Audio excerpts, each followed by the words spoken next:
A realeza é um fenômeno curioso que mistura conto de fadas com a realidade. É como a história da Cinderela, porém, com um príncipe de verdade. Philip era um príncipe pobre que levava uma vida notável. Ele não era grego, a família real da Grécia não tinha sangue grego, ele era dinamarquês. Ele era um lindo viking loiro. É de se esperar que qualquer moça se apaixone fácil por ele. Porém, ele precisou fazer sacrifícios para ocupar essa posição. O Lord Mountbatten foi um dos conspiradores que ajudaram o príncipe Philip. Eles mudaram seu nome e sua religião, colocaram-no na Marinha Britânica e o transformaram em um cidadão britânico. Estava claro para ele que aquilo não fazia diferença. Ele precisava apenas estar presente. Para alguém tão ativo como ele, isso não foi agradável. No princípio, houve um período em que ele pensava: não tenho certeza se sou capaz de fazer isso. Sua jornada por controle causou tensões. Sim, Príncipe Philip era um pouco temperamental, ele poderia acabar gritando com você. Ele gostava de uma boa discussão e se essa discussão fosse acalorada, melhor ainda. Philip moldou sua vida por meio da disciplina. Ele era dinâmico, inteligente e imaginativo. Ele era um homem que gostava de avançar o tempo todo, homem de ação. Ele agia por pura força de vontade. Ele parou de fumar na manhã do seu casamento. Ele fumou seu último cigarro, apagou e desde então nunca mais fumou. E além de tudo, ele era carismático. Ele conseguia tudo o que queria. Firmar seu legado foi seu maior desafio. Ele era o homem da casa, ele era o chefe da família, ele ditava as regras. Charles não era o homem que ele gostaria que fosse. Isso o incomodava. O príncipe Philip pertencia a uma geração em que não se reclamava da infância, você apenas seguia com a sua vida. Essas são as cartas que você recebeu.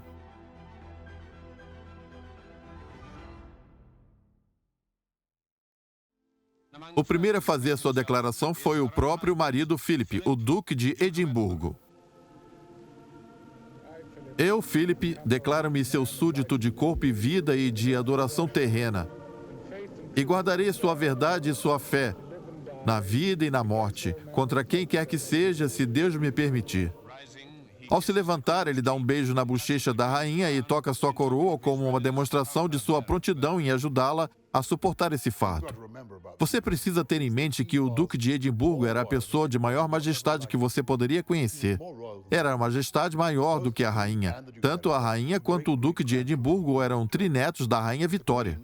A rainha descendia de um lado da aristocracia e do outro da realeza. O Duque de Edimburgo, por sua vez, era descendente de ambos os lados da realeza, reis, rainhas, kaisers, czares, esse tipo de parentesco. A princesa Alice de Battenberg, mãe do príncipe Philip, nasceu na presença de sua bisavó, a rainha Vitória, do castelo de Windsor, em 1885. Ela foi a primeira dos bisnetos a nascer. Ela era neta da princesa Alice de Hesse, que veio a falecer. A mãe dela, Vitória de Battenberg, foi então adotada pela rainha Vitória. Ela era uma figura incomum. Ela tinha problemas de audição e era extremamente inteligente. Muitas das qualidades do príncipe Philip, como seu interesse pelo serviço público, meio ambiente, assuntos espirituais e seu zelo vieram de sua mãe. Sua vida foi complicada, pois tudo que tinha de mais sagrado foi destruído durante a Primeira Guerra Mundial. Suas duas tias, a czarina e a grã-duquesa Ela, foram assassinadas na Rússia. Sua surdez era quase completa, pois ela tinha as tômpras de Eustáquio bloqueadas. Isso a deixou bastante isolada. Era uma moça muito bonita e inteligente. O pai de Philip tinha uma descendência ainda mais nobre. Os gregos praticamente não tinham realeza, por isso eles importaram sua família real da Dinamarca, que passou então a ser a família real da Grécia. O príncipe Philip era um príncipe da Grécia, apesar de não ter muito carinho pelos gregos, segundo ele me disse, pelo fato do seu avô ter sido assassinado. A família real grega constantemente saía e voltava de um exílio. Um rei grego certa vez disse que um dos pré-requisitos para ser rei da Grécia era ter uma mala sempre pronta para a viagem. A princesa Alice se casou com o príncipe Andrew, da Grécia, e passou a morar na Grécia. Ela teve 4 filhas e, muito tempo depois, teve o príncipe Philip. Ele nasceu na mesa de cozinha de uma casa chamada Montrepos, em Corfu. Naquela época, os bebês nasciam em casa. O bebê recebeu o nome de Philippus Andrew Schleswig Holstein Sonderburg Glücksburg, príncipe da Grécia e da Dinamarca. Mas assim que ele nasceu, a situação da família real grega se complicou. O príncipe Andrew da Grécia foi preso, tornou-se réu em um julgamento de fachada, foi acusado de traição e possivelmente receber a pena de morte. Eles escaparam por muito pouco, eles foram resgatados pela Marinha Real Britânica. Eles se refugiaram nos subúrbios de Paris, onde viveram pelos próximos 7 anos. A princesa e o príncipe Andrew, seus pais, não tinham dinheiro, eles dependiam da bondade de uma ou outra pessoa e suas tias ricas, como Edwina Mountbatten, esposa do Lord Mountbatten, que pagou pela educação do príncipe Philip. Edwina era casada com um tio de Philip, um homem bem-sucedido e ambicioso. Seu pai foi viver no sul da França, onde morou com uma condessa em um iate. Sua mãe sofria de transtorno mental e foi internada em um asilo na Suíça. O príncipe passou vários anos sem viver com seus pais. Foram 2 ou 3 anos sem ver a sua mãe, sem cartões de aniversário, cartões de Natal, nenhum tipo de contato. Quando eu lhe perguntei a respeito disso, ele minimizou esses eventos, dizendo que esse tipo de coisa era bem comum. O príncipe Philip sempre teve uma estima grande por seu pai. Quando eu escrevi uma biografia sobre sua mãe, ele ficava descontente sempre que seu pai era mencionado. Eu diria que ele me convenceu de que seu pai acreditava que era um bom pai, mas eu receio que ele não tenha feito eu acreditar que tenha sido um bom pai. Quando eu estava exilado em Paris, ele frequentava o Ritz, tomava alguns drinks com os amigos e contava piadas. É assim que vivia a vida. Os membros de uma família real não gostam de ficar no exílio, eles querem estar a serviço do seu país. Ficam absurdamente desapontados quando não fazem isso. Em um rascunho do livro, eu escrevi na parte em que o príncipe Andrew abandonou sua função de marido e pai. O príncipe Philip escreveu na margem bobagem. Eu sempre passava 3 dias com ele nos verões. Por mim, isso não significava ser um bom pai. O pai dele abandonou o lar da família. Ele era uma figura dissoluta que apostava todas as economias da família em cassinos. Mais tarde, a sua mãe se tornou uma freira e fundou uma ordem. Esse é um cenário bem singular. O príncipe Philip foi um filho obediente, apesar do fato de que a sua mãe esteve ausente durante grande parte da sua vida. Ele tinha o costume de escrever inúmeras cartas contando sobre o que ele estava fazendo. Era uma relação próxima. Em seus últimos anos, ela foi morar no Palácio de Buckingham. O conde Mountbatten, tio do príncipe Philip, costumava chamá-la de Alice do Palácio. Certa vez, o príncipe Philip me disse: meu pai estava ausente, minha mãe estava doente, eu precisava seguir minha vida. Philip se tornou um refugiado na casa de parentes distantes. O príncipe Philip não tinha dinheiro. Sua família tinha muitos conhecidos ricos que moravam em castelos e em grandes mansões, mas a família em si não tinha riquezas, tanto que ele precisava colocar papelão na sola dos sapatos, pois eles estavam esburacados. Ele não tinha 1 centavo, mas isso não o incomodava, ele era muito confiante. Philip foi criado por tias e tios, primos e irmãs. Ele precisava se defender, precisava proteger a si mesmo e fazia isso com maestria. Ele nunca falava dos problemas de sua infância, um período que certamente foi difícil.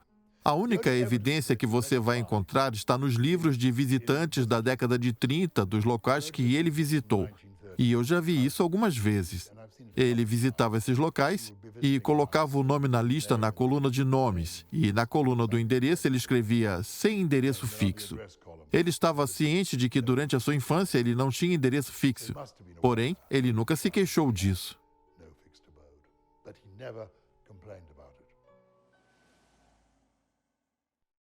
A maior fonte de estabilidade naquela época foi sua avó Vitória, princesa de Louis de Battenberg, posteriormente marquesa de Midford Haven. Foi ela quem comprava seus uniformes escolares.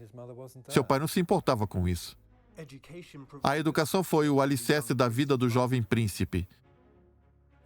Originalmente, o príncipe Philip estudou em uma escola de Baden, na Alemanha, onde uma de suas irmãs morava. O diretor de lá, Kurt Hahn, era uma pessoa brilhante e que logo percebeu a ascensão do nazismo que estava ocorrendo na Alemanha. Ele então levou toda a sua estrutura para a Escócia e fundou a escola de Gordonstoun. Gordonstoun é um colégio interno, remoto, e tem o seu currículo focado em educação física, iniciativa e autodisciplina. Ele respondeu muito bem a esse estilo de vida independente que incentivava as pessoas a se tornarem cidadãos bondosos e responsáveis. Ele estava sempre em primeiro lugar na escola. Ele se destacava muito nos esportes, algo extremamente importante para um rapaz britânico.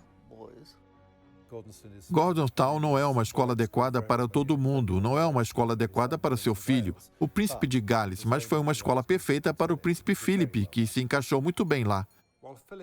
Enquanto Philip encontrava um lar, a filha do duque e da duquesa de York foi batizada como Elizabeth Alexandra Mary e foi saudada calorosamente como a filha do Império. A filha do Império estava destinada a ser uma rainha. Foi assim que seu tio, o rei Eduardo VIII, abdicou o trono por amor. A rainha teve uma infância britânica idílica, completamente perfeita, com seus pais carinhosos que se amavam, avós atenciosos e uma unidade familiar próxima. Eram apenas ela, sua irmã, a princesa Margaret Rose, duas garotas vivendo em Londres e brincando no campo. Era uma família pequena, próxima e cheia de amor.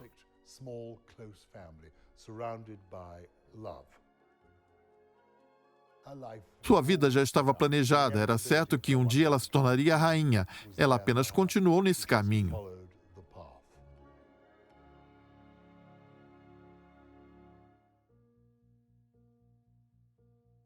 Desde jovem, Elizabeth acompanhava seus pais em viagens e compromissos reais.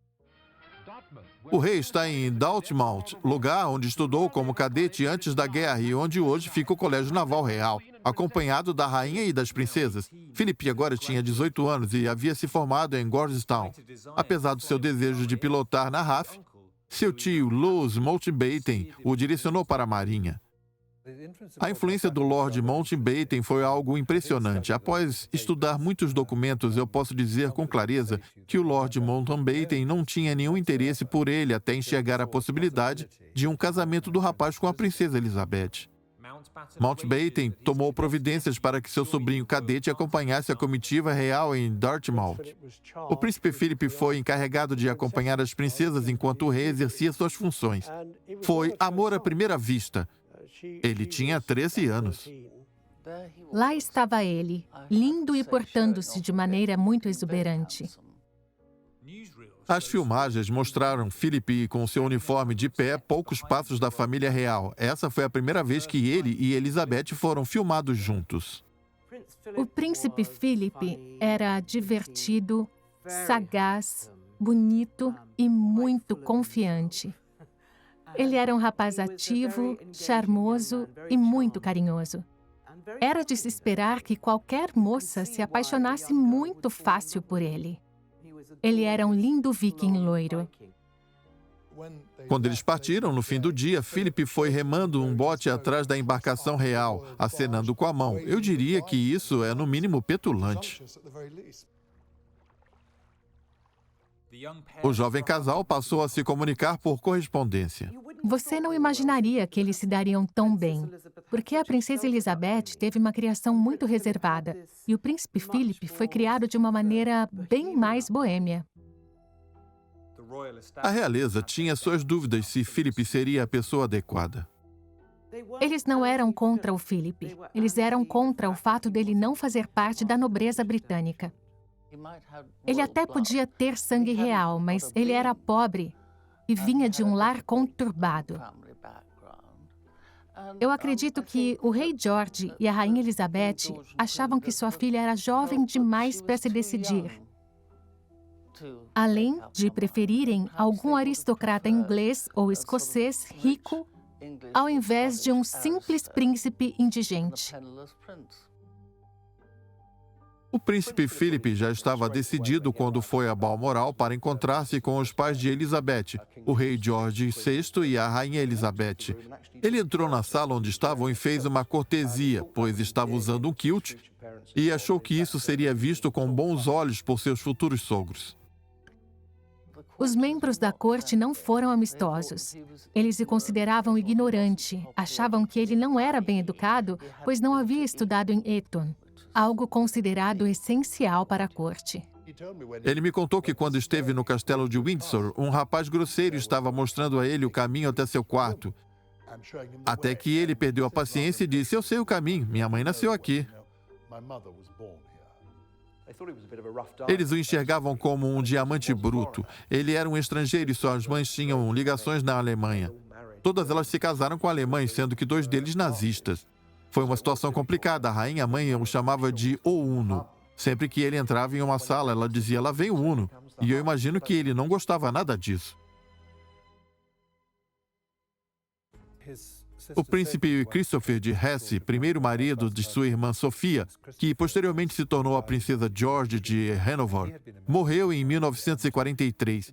Ele era um membro do Partido Nazista, algo que deixou muitas pessoas desconfiadas. Não há muito que se discutir a respeito disso, pois Hitler buscou se aproximar de diversos príncipes alemães.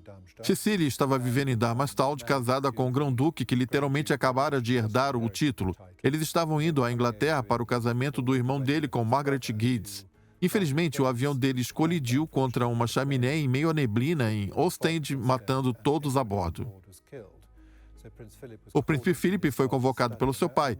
Eu me lembro que quando comecei a trabalhar com as pessoas no seu gabinete, elas disseram: "Algo que você precisa saber sobre essa tragédia é que ele gostava muito da irmã. E, além do mais, ela estava grávida quando ocorreu o acidente. A criança chegou a nascer em decorrência do trauma do acidente." Ele então viajou com seu pai até Darmstadt para o funeral, onde havia uma fileira de caixões. Sem dúvida, havia diversos nazistas influentes em Darmstadt, mas não havia nada que ligasse eles ao príncipe Philip. Ele estava lá para participar do funeral de sua irmã. Ele estava totalmente ciente desse cenário dos fatos. Porém, isso causava complicações, visto que ele iria se casar com uma rainha. Muitos membros da corte cultivaram a certeza de que ele era, em última instância, um alemão.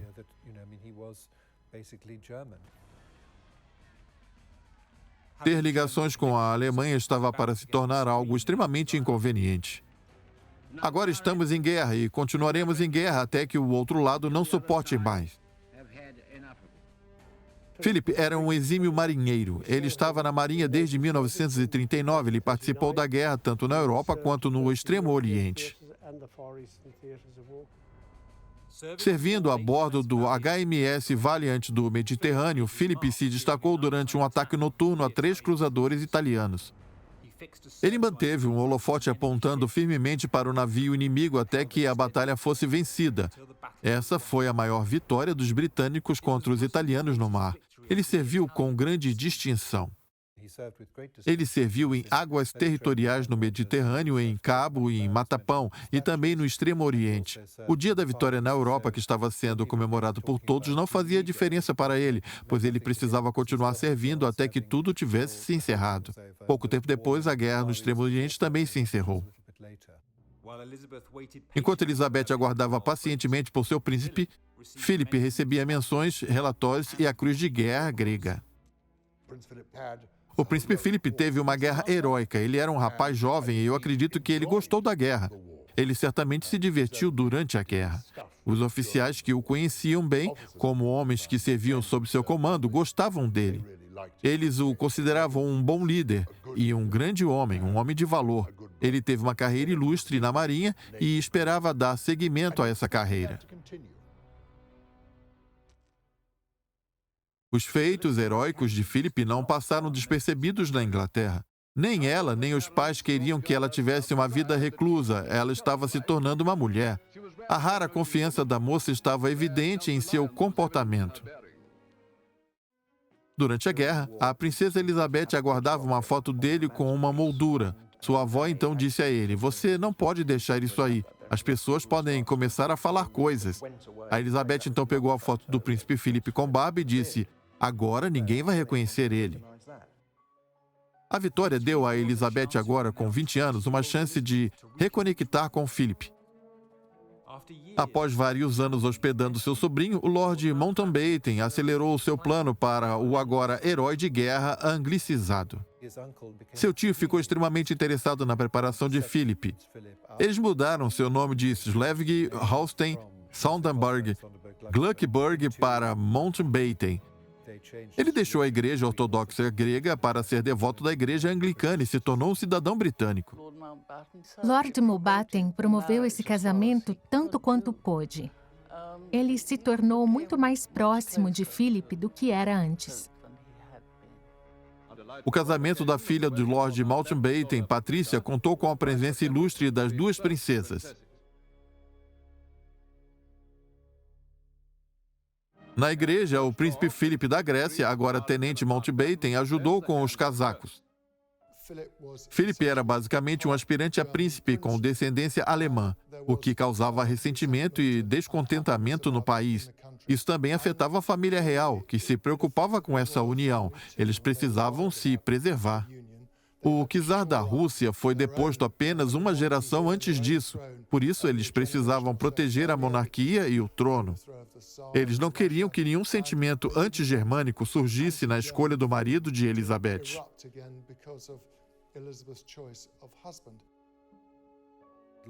O Lord Mountbatten sentiu a ameaça do Lord Euston, que mais tarde se tornou Duque de Grafton, que era da Guarda Real e também um grande amigo da rainha. É dito que o Lord Mountbatten deu a ele uma dupla promoção e o enviou para ser ajudante de ordens de Lord Wavell, o que convenientemente o eliminou do páreo. No início, o rei não permitiu o casamento. No entanto, a princesa resoluta ameaçou abdicar caso fosse separada do seu príncipe.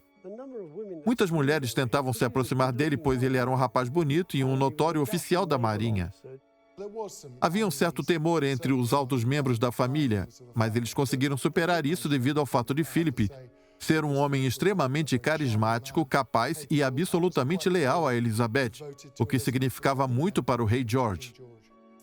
Eles eram uma unidade familiar muito unida e isso significaria a sua quebra. O rei era apaixonado por suas filhas e ele estava muito feliz com as coisas da forma como estavam. Muitas famílias se preocupariam se sua filha se casasse de repente com o primeiro homem pelo qual ela havia se apaixonado. E para descobrir se isso daria certo ou não, o rei fez questão então de levá-los para a África do Sul, no intuito de atrasar um pouco os seus planos. Mas depois disso, ele percebeu que o casamento aconteceria a seguir. Depois de esperar por um ano, um anúncio público do casamento foi feito. Eu estou muito feliz em ter o meu futuro marido ao meu lado. A população estava eufórica. Eram os anos austeros do pós-guerra. Londres era uma cidade suja e desolada por conta dos bombardeios. Um lindo casal estava para se casar. Todos se sentiam representados pela alegria e pelo romance deles. A rainha-mãe esperava que a rainha se casasse com um guarda real. Havia muitos deles no castelo de Windsor durante a guerra. Ela disse: os guardas não ficarão irritados com isso? E eles realmente se irritaram, tanto que não aceitaram o príncipe Philip como coronel do regimento em 1952. Ele parou de fumar na manhã do seu casamento. Ele fumou seu último cigarro, apagou-o e, desde então, nunca mais fumou. Essa é a assinatura do príncipe Philip. Ele agia por pura força de vontade. Ele simplesmente fumou um cigarro e disse: agora nunca mais vou fumar. O casamento foi um momento de grande júbilo. A ocasião pedia a farda militar, então a pompa era algo indispensável. Isso foi problemático, pois o racionamento ainda estava em vigor, mas apesar disso, o casamento trouxe a esperança de um futuro promissor.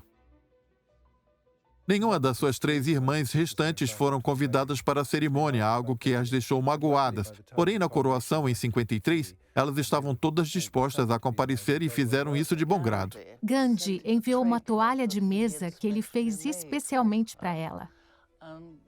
A rainha Mary, a avó da rainha, ficou confusa, pensando que aquilo era a roupa íntima dele, e disse: que coisa nojenta! Philip e Elizabeth receberam seus novos títulos de Duque e Duquesa de Edimburgo.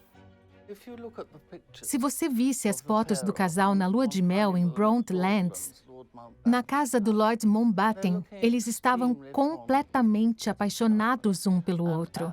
E naquela época, Philip escrevia coisas muito galantes sobre como ela era adorável em todos os seus aspectos.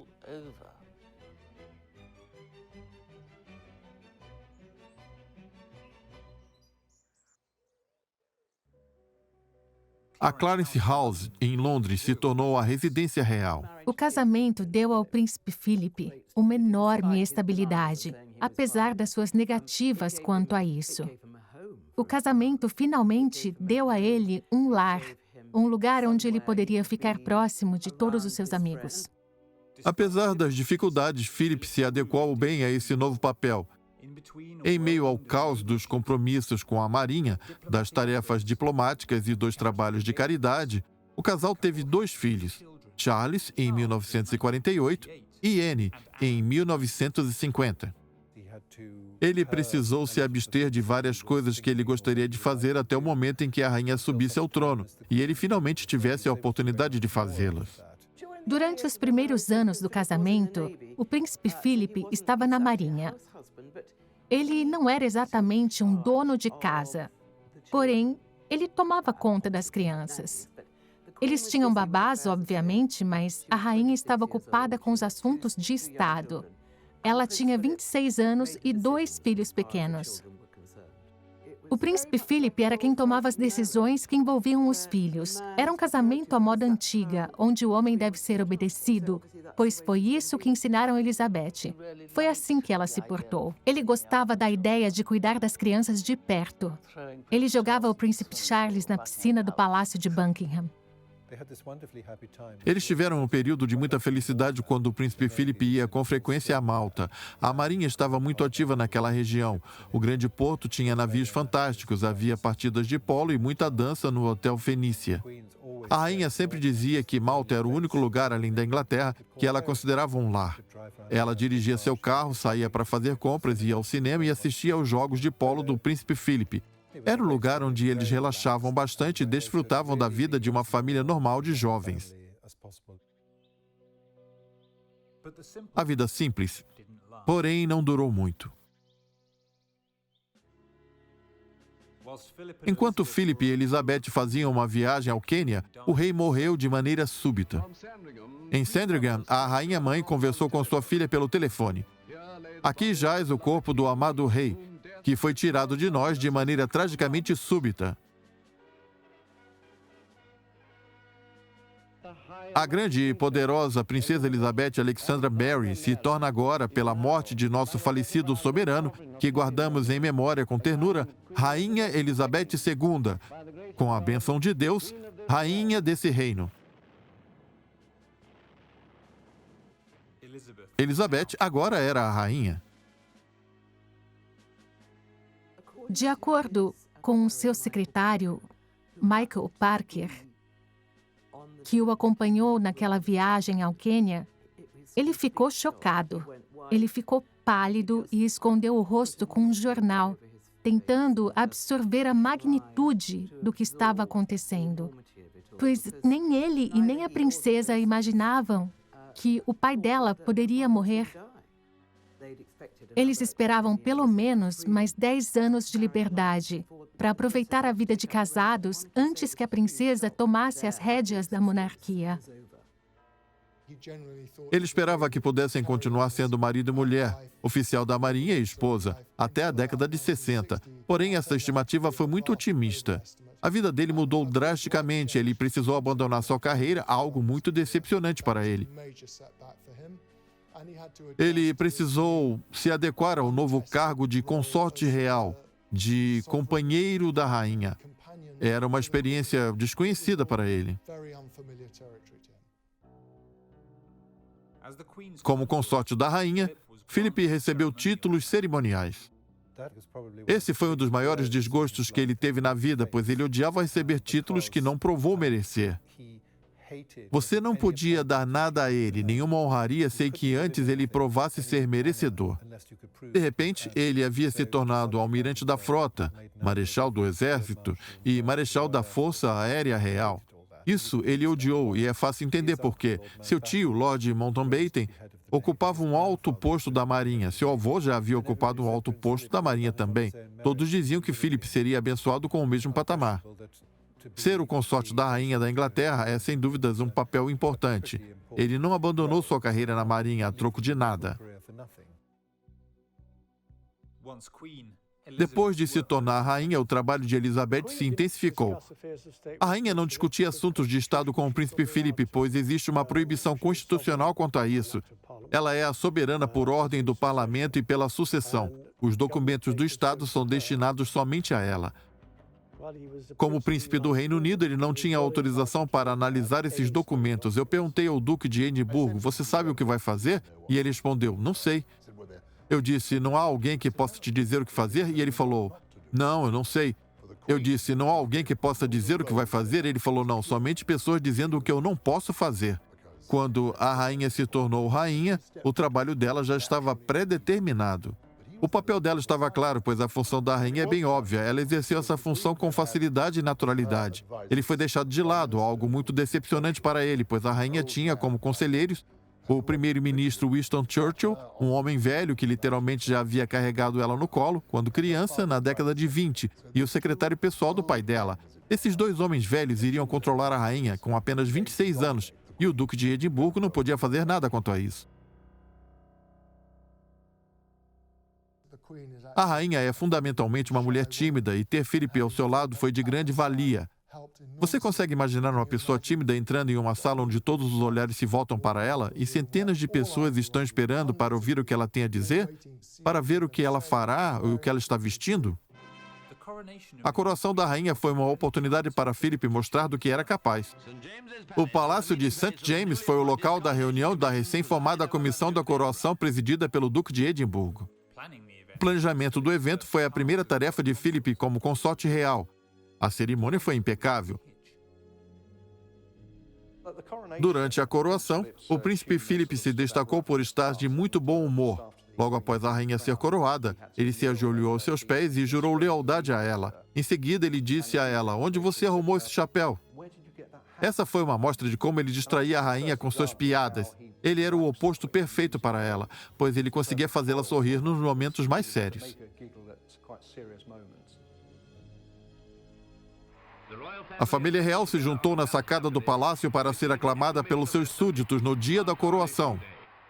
Porém, fora do casamento, Philip estava frustrado com as tentativas da aristocracia britânica de barrar a sua influência. Quando a rainha ascendeu ao trono, Winston Churchill, como primeiro-ministro, insistiu que os filhos do príncipe Philip não poderiam ter o nome Mountbatten. O tio de Philip, Lord Mountbatten, havia passado dos limites. Durante um jantar, Lord Mountbatten disse, agora a casa dos Mountbatten governa essa terra. Isso era parcialmente verdade. No entanto, o príncipe Ernst de Hanover, que estava naquele jantar, foi até a rainha Mary e contou o que Mountbatten havia dito. Ela então convocou Churchill e disse a ele, isso é inaceitável. Churchill era uma figura poderosa. Até certo ponto, eu acredito que ele pressionava a rainha a manter o sobrenome Windsor, e há boas razões para se fazer isso. Windsor é um ótimo nome para a casa real. Todos conhecem e adoram o Castelo de Windsor. A invenção desse nome, em 1917, foi uma manobra genial. É dito que o príncipe Philip ficou realmente aborrecido, pois é costume o nome do pai se tornar o nome da família.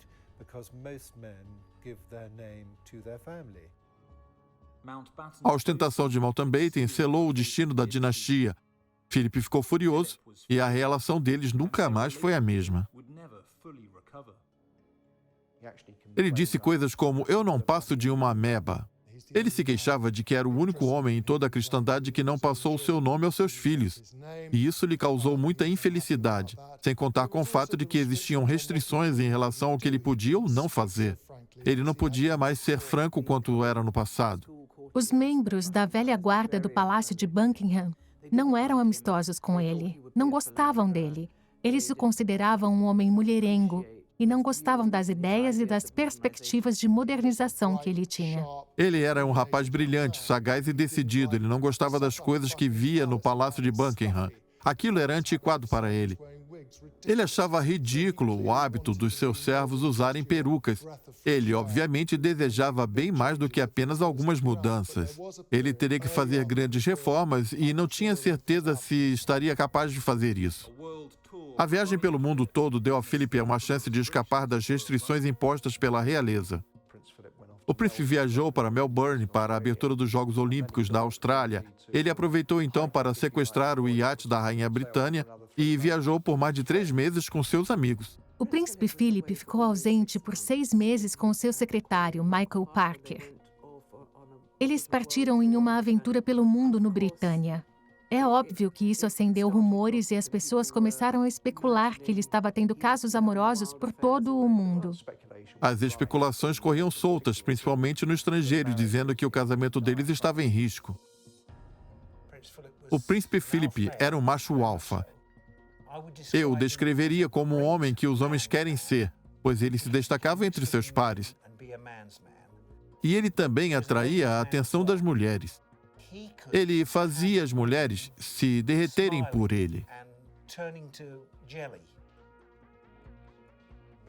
O príncipe Philip foi acusado diversas vezes, conforme um jornal francês disse na década de 50, de ter um olhar atrevido e até mesmo uma mão atrevida.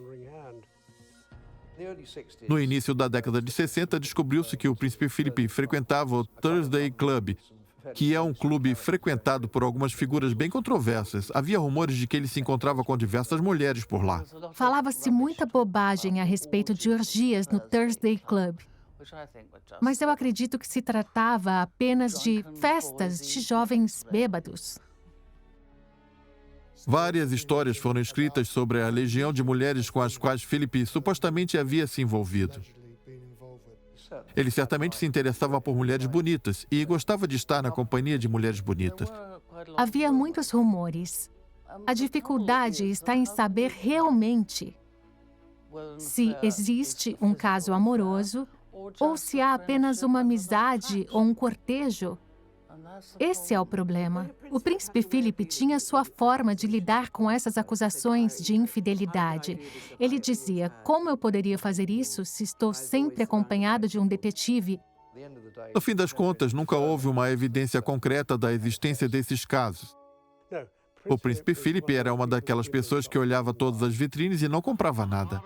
Em uma ilha distante, no meio do Pacífico, um cortejo de mulheres nativas da ilha canta para Sua Alteza Real, que é transportado em um palanquim típico dessa ilha. Uma crise se abateu durante a viagem do Britânia, quando o secretário de Philip, o capitão Michael Parker, recebeu um pedido de divórcio. Sua esposa alegava adultério. Os rumores foram se acumulando, particularmente no exterior, assim como havia ocorrido em outros casos. Foi a imprensa norte-americana que criou esse rumor, da mesma forma que o rei Eduardo VIII foi acusado de ter um caso com Walt Simpson. Foi a imprensa estadunidense que contou diversas histórias dizendo que o príncipe Philip estava aprontando algo enquanto estava fora do seu país. Os rumores eram tão fortes que o Palácio de Buckingham e a rainha, preocupados, fizeram a primeira e única declaração da história falando a respeito do casamento dela com o príncipe Philip, dizendo, em suma, que tudo estava bem. Ela então voou até Portugal para se encontrar com ele antes da sua chegada ao Reino Unido. Eu vejo isso como uma demonstração enfática para dissipar os rumores e demonstrar que o casamento deles estava, de fato, indo bem.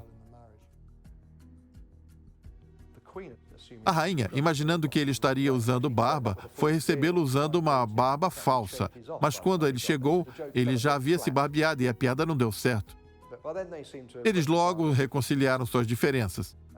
4 anos depois, o príncipe Andrew e o príncipe Edward nasceram.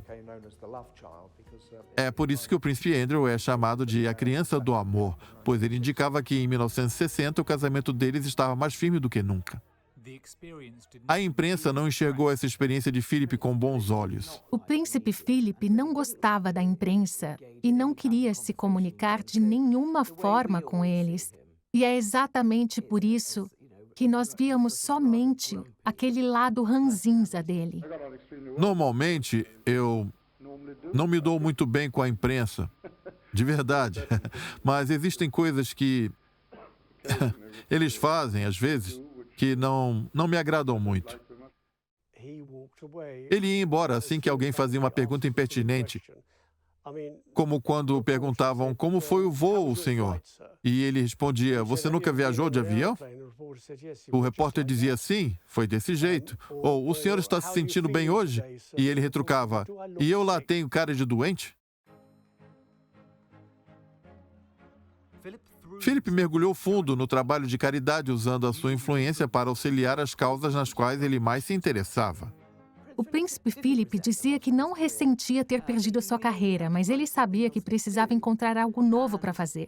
Ele é um homem que não consegue ficar por mais de 5 minutos sentado sem fazer nada. Ele costumava trabalhar sempre que era requisitado pela rainha para vários compromissos no decorrer do ano. Quando ele estava desocupado, ele se dedicava a seus próprios projetos. A recente viagem do príncipe Philip aos Estados Unidos ajudou a arrecadar $1 milhão para crianças carentes. O príncipe Philip foi um homem que sempre viveu no presente. Se você tivesse o passado pela infância que ele passou, você também ia querer olhar para o passado. Ele era um homem que gostava de seguir adiante a todo momento. Ele era um homem de atitude. Havia sempre uma novidade, um problema a ser solucionado. Pouco depois da guerra, a Associação Nacional de Parques Locais foi fundada para os governos locais que queriam construir em áreas que foram bombardeadas para áreas verdes, que estavam enfrentando uma falta de moradias por conta da destruição da guerra. O príncipe Philip fez frente a eles junto a Kurt Hahn, que fundou a escola Gordon Town, e disse: não, as crianças precisam de um espaço para correr e respirar ar fresco. E foi isso que, depois de tantos parques e espaços abertos e áreas verdes por todo o Reino Unido, foi feito. Tudo graças a ele. Poucas pessoas sabem disso. Esse foi o primeiro trabalho de caridade com o qual ele se envolveu após se casar com a Elizabeth em 1947. O que mais tarde me surpreendeu foi quando eu cheguei no escritório e encontrei, foi primeiramente que ele era o presidente e estava lá, segundo que ele encontrou alguém muito comprometido e ativo para executar essa tarefa. Ele tinha interesse em psicologia, ele lia muito sobre Carl Jung, o suíço que fundou a psicologia analítica. Jung afirmava que as pessoas felizes são aquelas que se interessam por aquilo que é extremo e que se interessam por outras pessoas, pelo seu mundo ao redor, pela ciência, pela arte, pela natureza, e não as que se interessam apenas em si mesmas. Philip desconfiava de pessoas que passavam muito tempo falando apenas de si mesmas, pensando em si mesmas, isoladas, egoístas, e isso não tolerava. Ele não tolerava isso de forma alguma. Ele se interessava muito em garantir a boa forma física dos jovens. Certa vez ele disse que temia que, no futuro, as crianças se preocupariam apenas em levantar os talheres. Essa declaração foi feita décadas antes da obesidade se tornar um problema. O prêmio de Duque de Edimburgo causou um impacto na vida de milhões de pessoas. Ele ensinava como se tornar um líder e concedia a oportunidade de se conquistar vários certificados. Ele foi o primeiro membro da realeza a falar sobre a superpopulação. Ele falava sobre conservação. Ele tinha conhecimento sobre as espécies que morreriam caso não fossem de fato preservadas. O príncipe Philip foi o presidente do Fundo Mundial para a Natureza por diversos anos. Ele podia visitar qualquer país do mundo e ter acesso aos chefes de Estado. Ele fez um trabalho de conservação impressionante ao longo dos anos. Ele também aliviou o fardo da rainha na administração das propriedades reais. Ele fez isso porque percebeu que era uma tarefa na qual ele seria de grande ajuda. Ele estava sempre à frente na administração das propriedades de Sandringham e Balmoral. Ele era também um oficial da guarda do Castelo de Windsor. Ele tinha um enorme controle em relação à sustentabilidade nessas residências. Ele precisava encontrar o seu papel por conta própria. Ele fez isso por meio de diferentes projetos nos quais ele atuava diretamente e também por meio das mais de 830 organizações nas quais ele estava envolvido. Nessa noite foram arrecadadas 10.000 libras para o prêmio do Duque. Todo mundo estava animado. Ele fez a diferença na vida de pessoas, como ele disse certa vez. A arrecadação não pode parar. Quando se cansava do ciclo de compromissos reais e trabalhos de caridade, Philip se refugiava nas residências da família no campo. Trabalhando para alguém poderoso, rico, famoso, como no caso da família real, você verá duas vidas diferentes. Há o trabalho e o lazer. Eu fui muito afortunado em cuidar do lazer de Sua Alteza Real. Eu comecei nos cargos mais humildes, sendo promovido aos poucos, até me tornar o cocheiro particular da Sua Alteza Real, o Duque de Edimburgo. O príncipe Philip saía do Palácio de Buckingham, onde ficavam os escritórios do Castelo de Windsor, para desfrutar o final de semana andando a cavalo. Os cavalos não se importavam com quem ele era. Às vezes eles eram mansos, às vezes eram agressivos, mas para ele era um alívio espiritual. Ele adorava o fato de que, apesar de comandá-los, os cavalos nem sempre seguiam as suas ordens. Essa era a terapia pessoal dele, mas Philip não se contentava apenas em trotar. Mas Philip não se contentava apenas em trotar. 3, 2, 1, já! Ele ajudou a desenvolver a corrida competitiva de carruagens como um dinâmico esporte internacional. É surreal pensar que o marido dela, o marido da Sua Alteza, a rainha, estava dirigindo carruagens que eu e ele projetamos e construímos com um esporte que ele inventou e usando cavalos que ele criava. Era algo único. Nós participamos de diversos campeonatos nacionais, continentais e mundiais. Ele era um competidor de nível internacional por mérito próprio. Ele ganhou 2 medalhas de bronze e uma de ouro na equipe de corrida britânica. Ele era um exímio jóquei. Para lidar com cavalos, você precisa se comunicar muito bem. Como competidores, nós íamos a festas e coquetéis, e vendo a forma como ele controlava o ambiente, eu queria ter 10% daquele talento. Mas no calor da competição, obviamente, o príncipe Philip, por vezes, falava com os cavalos como se fosse um marujo. Normalmente, quando os cavalos não seguiam o caminho que ele definia ao passar pelos obstáculos.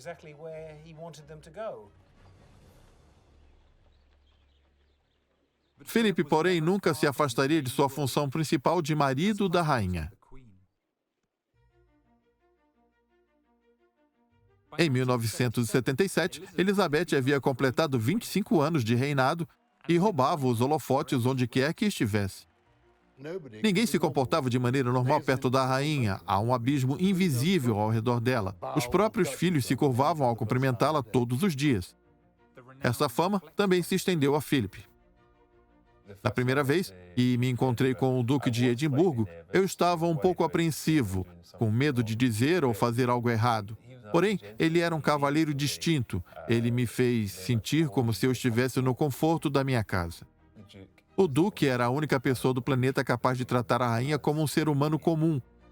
Simplesmente porque ele era seu parceiro, sua alma gêmea, seu melhor amigo. Nos bastidores, o príncipe Philip era quem tinha a última palavra.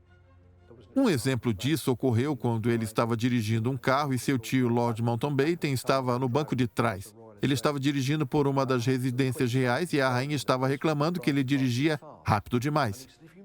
Ele disse: "Se você reclamar mais uma vez, eu te jogo para fora do carro." E ela se calou. Quando eles saíram de carro, Lord Mountbatten perguntou à rainha: "Por que você deixou ele falar assim com você?" E ela disse: "Porque ele realmente ia me jogar do lado de fora." Certa vez eu fui com a rainha e com o Duque de Edimburgo ao Royal Valet Show e ela foi para o meio da multidão para cumprimentar as pessoas. Eu fiquei num canto com o príncipe Philip e ele estava observando tudo. Até que, em um momento, os olhares dele se cruzaram no meio da multidão. E eu vi ele sorrindo enquanto ele levantava uma taça em direção a ela. Eu pensei que existe algo extremamente especial entre essas duas pessoas. É algo pouco aparente, mas algo que está sempre presente.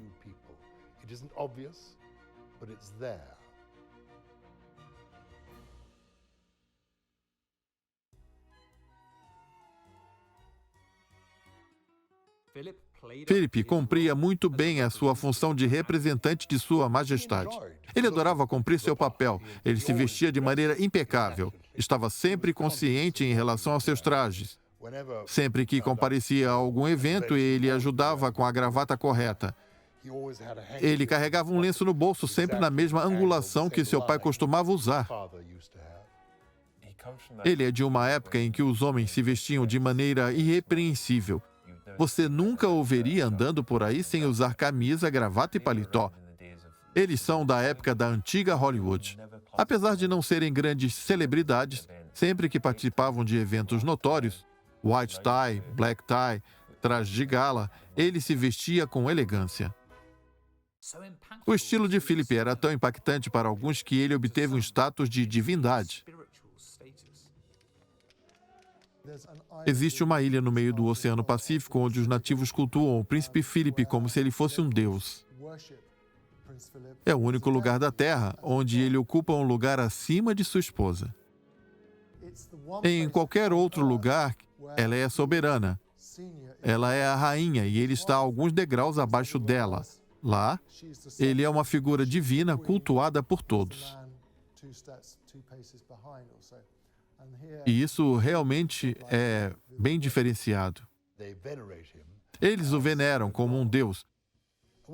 Quando eu questionei a respeito disso, ele disse, eu não quero falar sobre isso. Eu perguntei, por que não? E ele falou, porque você não quer apenas ridicularizar essas pessoas. Para você, isso é apenas uma história engraçada, uma foto dos nativos segurando o meu retrato em um barco. Não devemos respeitar a crença das pessoas, não importa qual ela seja? Em uma ocasião, eles tiveram até a gentileza de enviar um chocalho genital e receberam de volta com uma carta. Quando perguntaram ao palácio se o príncipe Philip iria usar aquela peça, um dos membros da nobreza respondeu, não podemos revelar essa informação sobre Sua Alteza Real.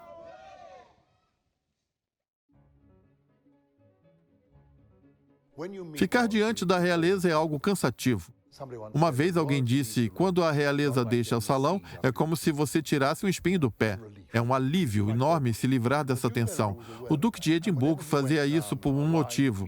Sempre que ele encontrava várias pessoas, ele se esforçava para fazer ao menos uma delas sorrir, e muitas vezes ele tinha êxito. Vocês estão prestes a ver o maior inaugurador de placas do mundo. O clima era sempre agradável com a rainha e o príncipe Philip. Eu buscava sempre tirar um dia somente para acompanhar o príncipe Philip. Era muito interessante observar suas interações com as pessoas. Um exemplo clássico foi quando eles foram ao Centro Cibernético Nacional. Esse centro monitorava qualquer possibilidade de ataque nuclear e de espionagem na rede. Ele perguntou a um dos rapazes que estava trabalhando no computador, você sabe falar russo ou mandarim? E ele respondeu, não. E o príncipe disse, então espero que eles não ataquem você enquanto estiver no comando. Em Gana, ele perguntou quantos parlamentares tem no seu parlamento. E um camarada respondeu, cerca de 200. E então ele disse, parece ser o número adequado. O nosso parlamento tem 650 e a maioria deles não serve para nada. Em 1963, ele estava na cerimônia de independência do Quênia. Vários países estavam se tornando independentes do Império Britânico naquela época.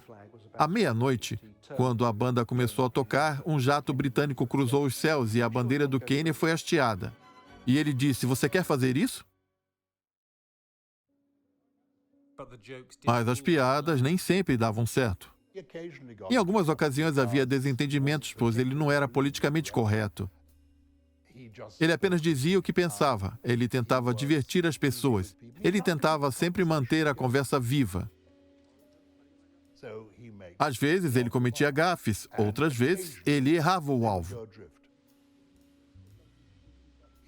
Ele me contou que sempre ficava aborrecido quando viajava para o exterior e a imprensa britânica o acompanhava, pois ele sabia que eles passariam os próximos dias apenas esperando que ele cometesse uma gafe para que tivessem uma história para contar.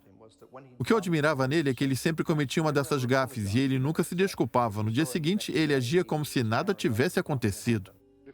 Se você está conversando e alguém aponta um desses gravadores na sua direção, ou um daqueles microfones compridos que captam uma conversa a 20 metros de distância, você vai se irritar, certamente. Ele dizia que a mídia não entendia nada e que ele estava apenas quebrando o gelo. Ele queria que as pessoas estivessem sempre de bom humor e queria fazê-las rir. Às vezes, ele acabava ofendendo alguém. Você precisa entender que o comportamento é dele. Então, eu concluí que as coisas que ele diz nunca têm más intenções, é apenas o jeito dele. O mais importante sobre o Duque de Edimburgo é que não existe nenhum mito por trás dele. As pessoas perguntam para mim se isso é verdade. Ele é exatamente o que aparenta ser, não esconde nada. Você perguntou a um sujeito que usava um desses qual era o lugar mais adequado para jogá-lo fora? Eu fiquei aliviado que ele o tirou. Espero que ele tenha jogado fora. Ele talvez fosse o último homem que podia ser impune ao contar piadas politicamente incorretas. Acredito que muitas pessoas o admiravam por isso. Um aspecto fascinante do Duque de Edimburgo é que ele não se preocupava se a população gostava ou não dele. Ele está entre aqueles que lutaram na guerra e viram todos os horrores da guerra. Ele achava que as pessoas da era moderna eram muito sensíveis, muito vulneráveis a críticas. Ele não tinha esse defeito, ele recebia críticas e apenas dava de ombros. Para ele, isso era apenas mais uma das tarefas do seu cargo. Há muitos anos, quando ele esteve no Canadá, ele disse abertamente: se vocês nos quiserem, nós ficamos aqui. Faremos o nosso trabalho. Se vocês não nos quiserem, basta dizer que nós vamos embora. Ele dizia que as pessoas pensavam que a monarquia existia para si mesma. A monarquia não serve a si mesma, ela existe para servir ao povo. Se o povo quiser uma mudança, eles terão que fazer a mudança. Basta votarem. É para isso que a democracia foi feita. Seria uma injustiça se ater às frases de efeito e não às enormes contribuições que ele fez para a vida e para a população. Essa atenção global precisa de uma certa proteção. Se Philip tolerava os agentes da polícia e adorava ter liberdade, ele nunca precisou de proteção até se casar com a rainha. Foi depois disso que surgiu essa necessidade. Querendo ou não, a segurança era importante. Em 1979, Lord Mountbatten, à época mentor do príncipe Charles, foi morto por uma bomba do IRA.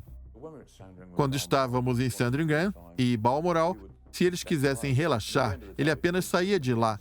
Se o príncipe Philip quisesse sair de carro junto com seu agente de segurança, nós não podíamos impedi-lo. Se o príncipe Philip não se preocupava com a segurança, ele era um homem forte, saudável e vigoroso. Eu dizia, se você quiser conversar algo interessante com ele, como pilotagem de carruagens, você podia fazê-lo. Eu também tenho interesse no assunto. Eu não vou no papel de um guarda-costas. Ele me permitia que o acompanhasse. Outras vezes eu dizia, o senhor precisa de uma companhia de um policial hoje. Philip às vezes precisava se adaptar às orientações de segurança. Nos fins de semana, quando estávamos dirigindo, ele dizia para mim, teremos um convidado essa semana. Certo dia ele disse, vamos passear de carruagem com a senhora Reagan.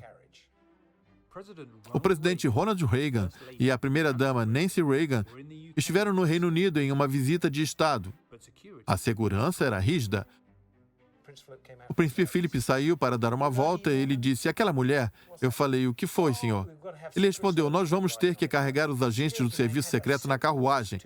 Os agentes usavam ternos, 2 números muito apertados e não tinham pescoço, eram apenas cabeças em cima dos ombros. Nós subimos na carruagem e começamos a andar. A rainha e o presidente estavam cavalgando em 2 cavalos canadenses. Nós chegamos a um lugar onde havia um caminho de cones de plástico. Nós estávamos passando e eles disseram, para que serve isso? E ele disse, eu vou te mostrar. E então começamos a trotar ao redor desses cones. Eu olhei mais adiante e vi a rainha e o presidente. Eu pensei, tanta segurança aqui, nós vamos acabar matando a primeira-dama andando pelos cones. Isso, sinceramente, para mim era surreal, fora do comum.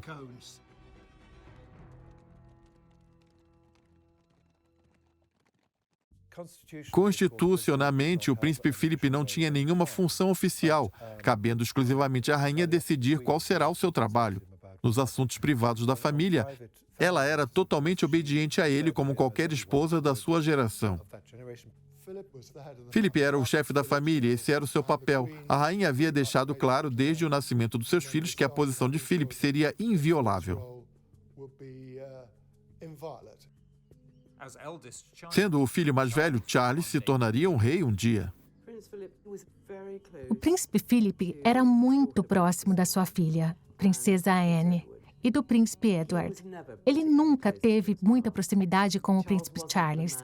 Charles não era um homem que ele gostaria que fosse. Isso o incomodava. Eu perguntei ao Duque de Edimburgo sobre sua relação com o príncipe Charles, dizendo, para mim, vocês dois são tão semelhantes, vocês caminham da mesma forma, agem da mesma forma, têm os mesmos interesses, tais como a juventude, a natureza e o ambiente. Ele me interrompeu dizendo, não, nós realmente somos muito parecidos, isso é óbvio. Há, porém, uma diferença fundamental. Charles é um romântico e eu sou pragmático. O príncipe Philip era realmente pragmático. Ele gostava de solucionar problemas, de fazer coisas. Ele era ativo, objetivo. Não era um romântico. Eles não eram nada parecidos. Eu acredito que Príncipe Philip esperava muito do Príncipe Charles.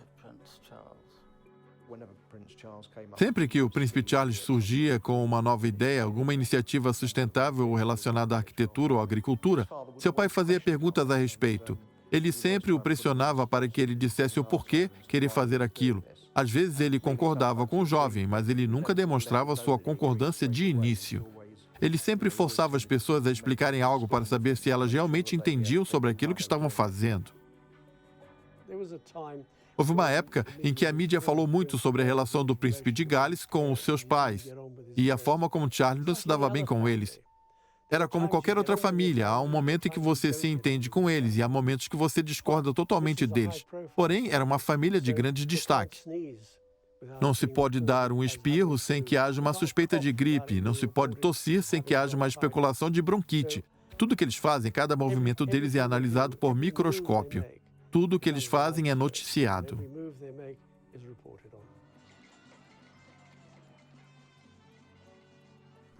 O príncipe Charles passou por um momento em que ele teve pena de si mesmo.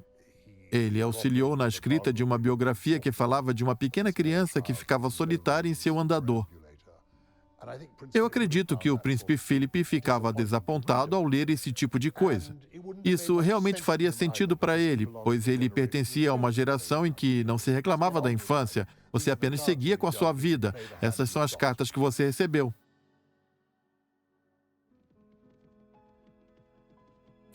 Philip viu os relacionamentos de Charles dominarem a mídia. A chegada de Diane Spencer trouxe ainda mais holofotes. No princípio, Philip teve uma relação muito amigável com ela.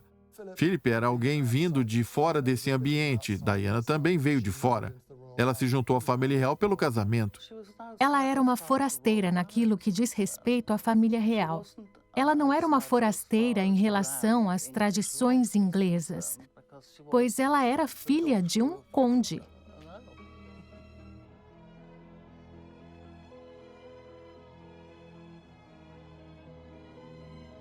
De certa forma, o príncipe Philip foi um dos consolidadores do casamento de Charles e Diana, pois ele pressionou o príncipe Charles a se casar com ela. E ela claramente não era a esposa certa para o Charles. Ele havia dito ao Charles, decida-se de uma vez. Ele devia estar caçoando do rapaz na ocasião, pois ele chegou até a dizer, se você não der certo com ela, você pode voltar para Camila. Charles e Diana se casaram e pouco tempo depois se tornaram pais de mais um futuro rei, William. O futuro da família real parecia estar garantido. Até mesmo o segundo filho da rainha e de Philip, Andrew, havia se casado. Andrew era um caso complicado. Ele era o favorito da rainha, porém foi uma criança mimada. Ele era um militar de sucesso, teve uma carreira brilhante na marinha, até que Fergin apareceu em sua vida e eles ficaram entusiasmados, muito contentes. Sarah Ferguson descendia da aristocracia e tinha uma carreira promissora nas relações públicas. Philip deu a ela sua aprovação. Inicialmente, ele gostou muito dela. Ele a considerava uma joia. Ele e a rainha ficaram surpresos que alguém tivesse aceitado o príncipe Andrew. Mas a relação de Andrew e Sarah logo descarrilhou, indo parar na primeira página dos jornais quando ela foi fotografada tomando banho de sol de topless, enquanto seus pés eram chupados pelo seu consultor financeiro. Quando o escândalo do chupador de dedos veio à tona no verão de 92, Philip ficou furioso.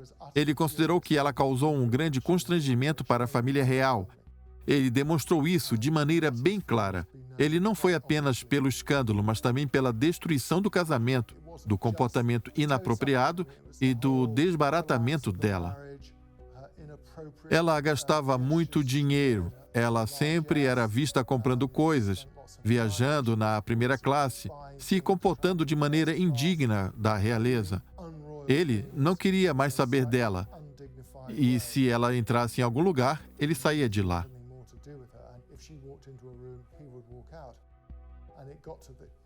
Isso tudo chegou ao ponto de Fergie ser recebida nas residências reais apenas se o príncipe Philip não estivesse presente. A relação deles nunca foi reatada.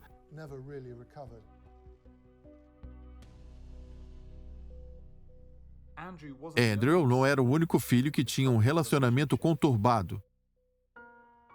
Charles e Diana enfrentavam dificuldades em reconciliar a vida de compromissos reais com a diferença de idade de 12 anos. O príncipe Philip e a princesa Diana se davam muito bem. Ele guardava uma enorme simpatia por ela e eu acredito que ele reprovava a forma como Charles tratava Diana. Ele escrevia lindas cartas a ela, chamando a si mesmo de pai, a rainha de mãe e dando apoio a ela. Há muitos aspectos dos deveres da realeza de interferirem no casamento real, coisas que não existem nos casamentos comuns. Ele tentou ser compreensivo e solícito. O casamento do herdeiro do trono era algo importante. Importante para o país, para a monarquia e para a comunidade das nações. Por isso, ele julgou conveniente uma intervenção. Eu li as cartas que ele escreveu para a princesa de Gales e li as respostas dela. Eram cartas muito bonitas de ambos os lados. Elas são bem impactantes, em especial se considerarmos o que veio a acontecer. Ele estava tentando estabelecer um diálogo com ela, buscando algum ponto de contato e dizendo coisas como: vocês dois gostam de ópera, por que não tentam assistir óperas mais vezes? Eu disse a ela, à época, que as cartas serviam para apoiá-la, para ajudá-la. Ela reconheceu essa intenção, mas disse que quando ela as havia recebido, achou difícil aceitar e que realmente tinham essa finalidade. Ele começou a ficar cada vez mais incomodado com ela. Ele disse a Diana: você precisa lembrar que isso não é sobre você. Você é uma parte de nós. Isso nos afeta como um todo. No fim, Diana disse: eu odeio o príncipe Philip. Eu o odeio. Ela havia se voltado contra ele. Era raro Philip não conseguir algo que ele queria. Diana me contou que ele gritava com seus empregados e também que ela ensinou a William e Harry a nunca falarem daquela forma com os empregados. Mas eu acredito que o príncipe Philip era servido por funcionários leais e de longa data. Se ele desse uma bronca em algum empregado, mais tarde ele dizia: você podia dar uma olhada nesses papéis para mim? Assim você percebia que tudo havia voltado à normalidade. Se eu fizesse algo de errado, ou ele pensasse que eu tivesse feito algo de errado, eu dizia a ele: nós fizemos isso por esse ou por aquele motivo. E ele aceitava o que foi feito. Outras vezes ele dizia: você poderia ter feito de uma forma melhor. E eu dizia: concordo. Podíamos debater sobre o assunto.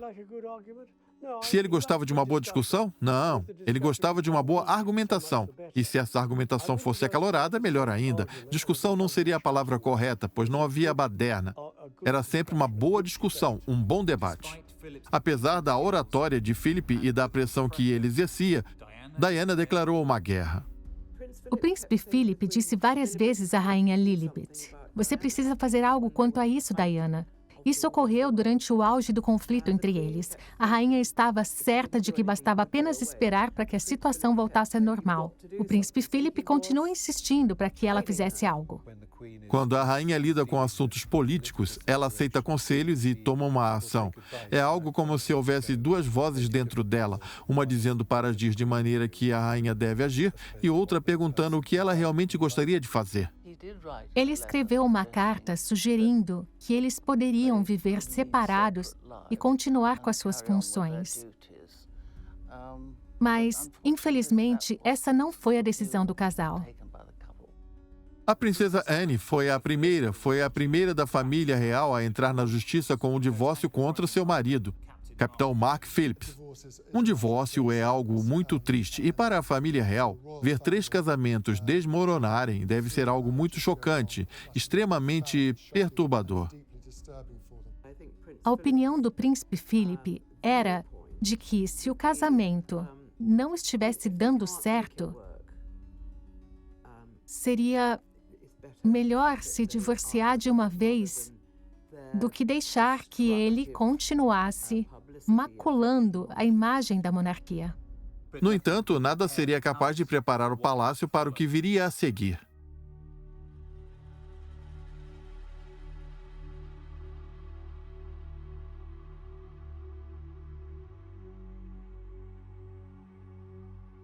A morte de Diana colocou um enorme holofote sobre a família real.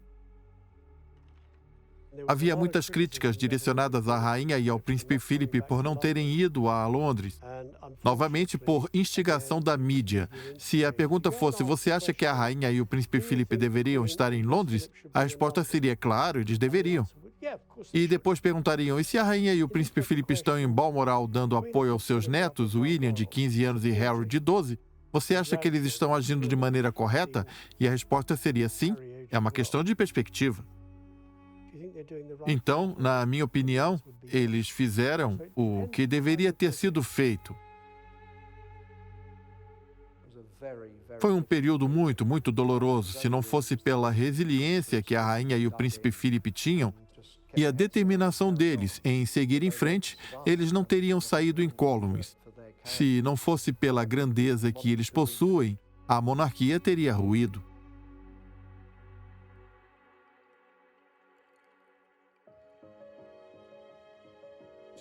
Apenas alguns meses após a morte de Diana, Philip e Elizabeth comemoraram o aniversário de 50 anos de casamento. A maior lição que nós aprendemos é que o ingrediente principal de um casamento feliz é a tolerância. Eu posso garantir a vocês que a rainha possui tolerância em abundância. Após meio século como o Duque de Edimburgo, Philip tinha diversos hobbies para a rainha tolerar. Ele se interessava por coisas como ciência, tecnologia e indústria. Ele também gostava de arte, fotografia. Ele tinha uma enorme coleção composta de fotografias que ele comprava. Ele era um ornitólogo extremamente capaz. O príncipe Philip escreveu mais de uma dúzia de livros. Ele escreveu sobre conservação, sobre ciência, ele escreveu sobre pilotagem de carruagens e sobre administração de propriedades. Ele era fascinado por religião comparada. Ele tinha amigos budistas, islâmicos e judeus. Ele visitou o Vaticano para uma audiência privada com o Papa João Paulo II, mas ele não falava sobre isso em público. Esse era o estilo dele. Ele se aprofundou no estudo sobre religiões. Ele tinha uma coleção de cerca de 600 livros sobre religião. Ele até publicou 3 livros falando sobre fé e meio ambiente. Ninguém os leu. Eles eram complexos demais. Ele era um leitor ávido, conforme Sofia de Wessex, esposa do príncipe Edward, havia me contado há algum tempo. Ele lia constantemente, mesmo depois de completar 90 anos.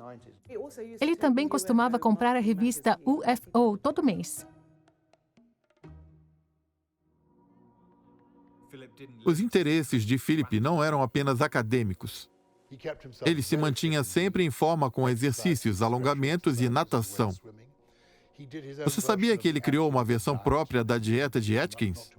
Ele não comia muitos carboidratos. Ele era muito bom nessas práticas. Ele sempre se exercitava com moderação. Ele bebia pouco e às vezes ele bebia um gin tônico ou um pouco de cerveja. Ele tinha uma tremenda autodisciplina. Quando ele era mais jovem, ele corria pelo jardim da mansão de Windlesham, de calça e com vários casacos.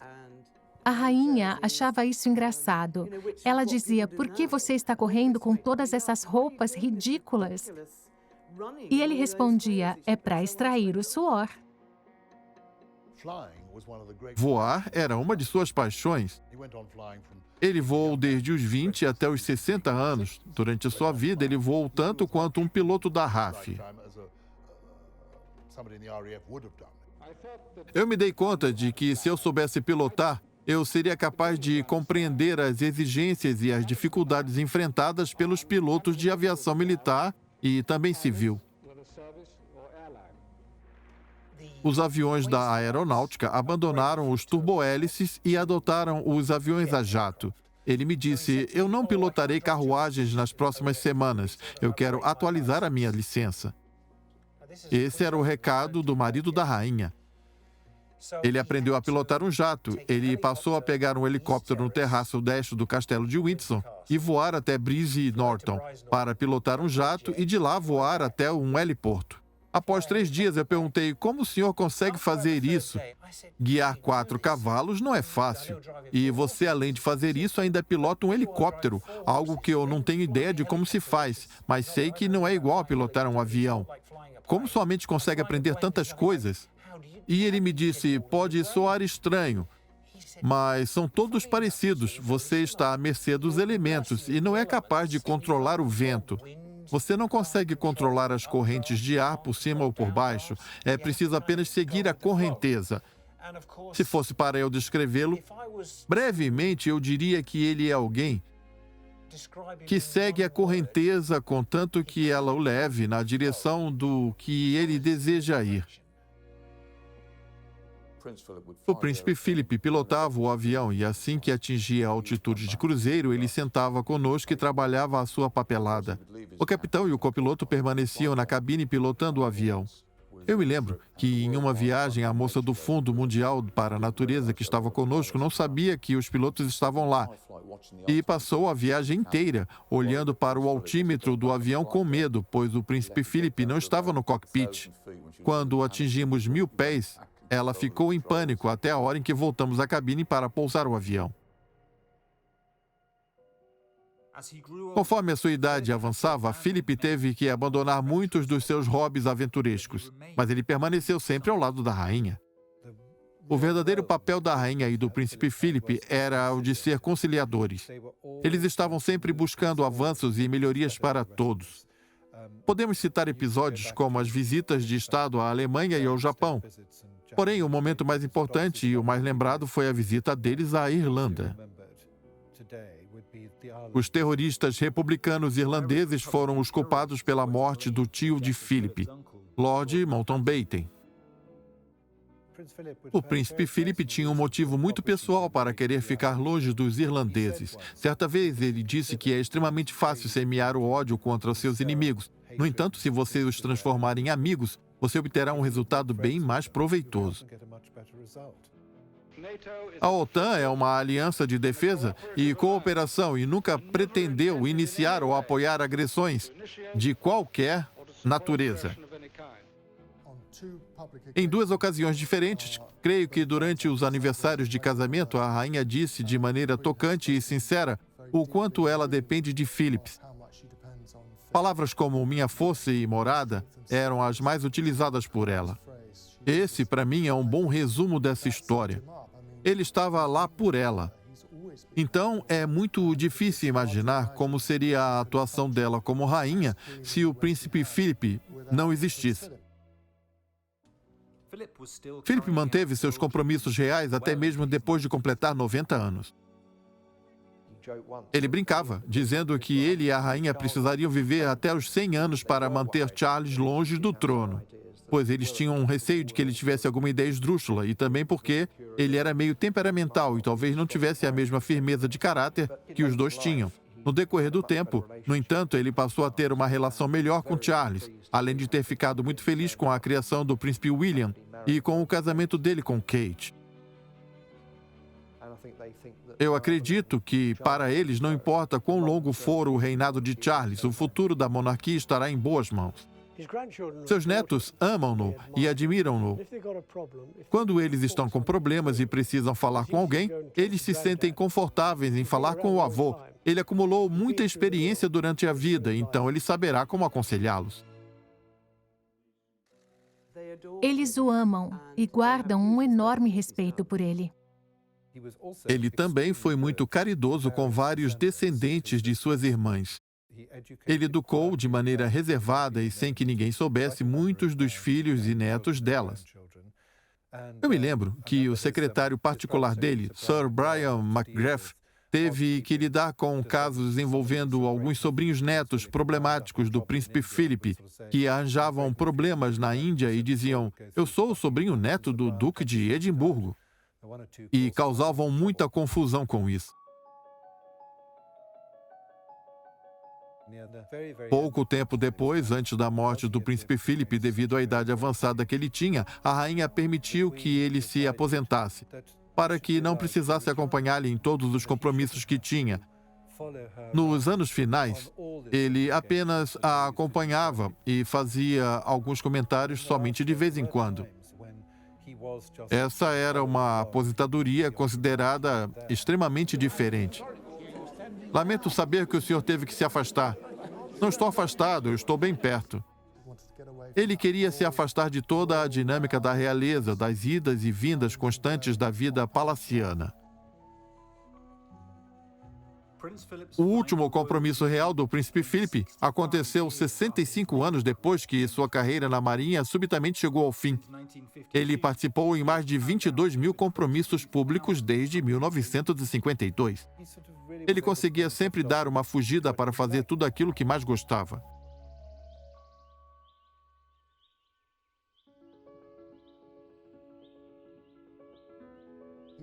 Ele se mudou para Sandringham e ele não se hospedou na grande mansão, mas sim em Wood Farm, que é uma casa de campo bem modesta na propriedade real. É uma propriedade que talvez pertença à rainha. A rainha e o duque de Edimburgo tratam-na como se fosse uma de suas residências privadas. Ela tem um ar agradável e é bem aconchegante. Ele estava contente em viver lá com poucos empregados. Havia um mordomo, uma cozinheira. Alguns conhecidos o visitavam lá. Então, simplesmente, ele passava os dias apenas cuidando do jardim, pintando, lendo e se comunicando por correspondência.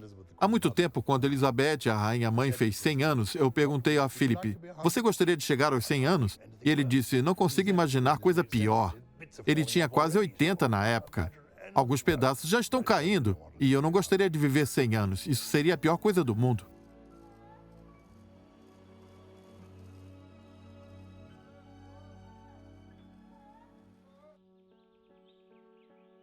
Faltando apenas 2 meses para completar seu 100º aniversário, Philip faleceu em decorrência da idade avançada no castelo de Windsor, com a rainha ao seu lado. Eu gostaria de dizer especialmente que meu pai, durante os últimos 70 anos, dedicou-se de maneira leal e notória ao seu trabalho. Como todos vocês sabem e podem imaginar, eu e minha família sentimos muito a falta dele.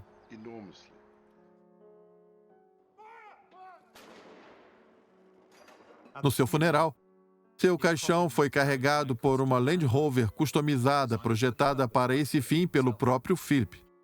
Devido à pandemia de Covid, a rainha precisou sentar-se sozinha. A população olhará para a rainha e verá o quanto isso a afetou, pois ela estava apaixonada por ele desde os 13 anos. Creio que as pessoas ficarão preocupadas que ela irá lidar com a tristeza desse luto. Eu acredito que ela enfrentará dificuldades. Nos anos anteriores, ela perdeu a mãe e a irmã. O príncipe Philip era o terceiro membro dessa trindade. Eles eram as 3 pessoas mais importantes na vida da rainha.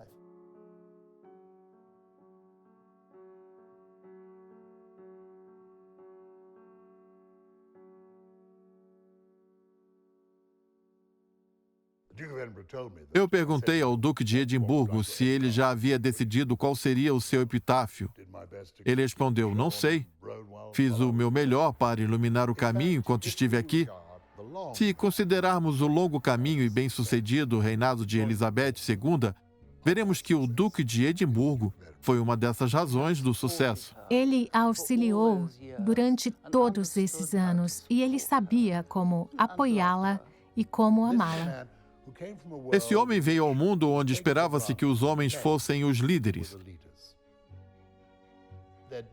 Fora das Ilhas Britânicas, pouquíssimas mulheres ocuparam o cargo de chefe de Estado. Ele será lembrado pela sua forma corajosa de levar a vida, pela sua consciência, pelo seu apoio à rainha e total lealdade à Inglaterra. Eu passei 27 anos a serviço dele. Eu sinto falta dele. Eu tinha respeito por ele. Os discursos e as conferências que ele fez nas décadas de 60 e 70 eram previsões incrivelmente precisas do futuro. Eu vi peças do seu arquivo, vários projetos, e eles eram extraordinários. Ele estava muito à frente de seu tempo. Muito do que ele disse passou a ser adotado pelo príncipe Charles e também pelo príncipe William.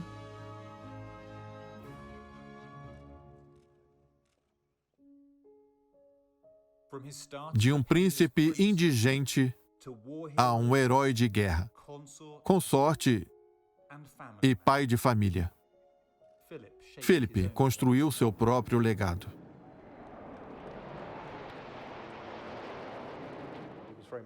Ele era o poder por trás do trono e foi muito subestimado durante a sua vida. A jovem realeza terá muitas dificuldades para encontrar alguém que ocupe esse vazio. É interessante pensar que, se o príncipe George chegar à mesma idade de Philip, ele será o primeiro monarca do século 22. Se a monarquia ainda existir no século 22, eles terão feito um ótimo trabalho. Nós temos uma monarquia que prospera por meio da longevidade, continuidade e estabilidade. Os presidentes e primeiros ministros de hoje não estarão conosco amanhã. A nossa monarquia não é algo eletivo. Nossa monarquia existe pela sucessão.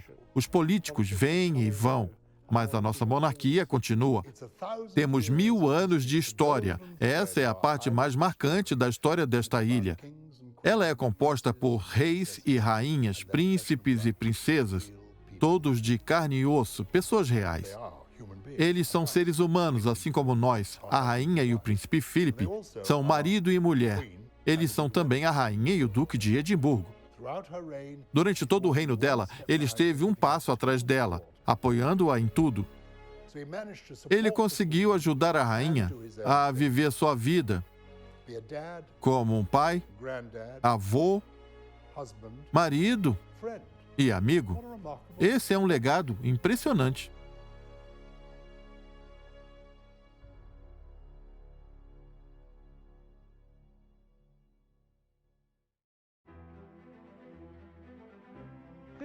Esta comunidade das nações surgiu porque pessoas fizeram sacrifícios e trabalharam por ela. Hoje ela está em nossas mãos.